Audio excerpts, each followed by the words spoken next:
The latest Asus Transformer book tries to improve convertibles with a low price and high resolution display, but you're going to end up spending a lot of time by a power socket. Our review unit, the T300 Chi, is the largest of the 3 new models revealed by Asus.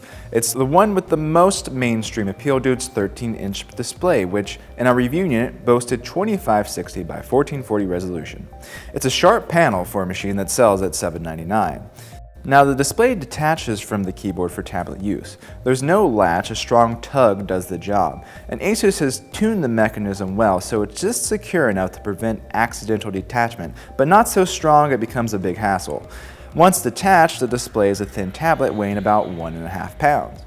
Intel's Core M processor powers the Chi, and it sacrifices some performance in the interest of lower power draw. As a result, it's about 20% slower than a typical Ultrabook. The system feels snappy in everyday use but can struggle with demanding software and particularly games. Unfortunately, the efficient chip doesn't really pay off in endurance, as our Peacekeeper web browsing benchmark consistently drained a full charge in a bit less than 4 hours. The reason for this is pretty simple. It's a small battery. All the hardware is crammed into the display, so there's not a lot of room left over.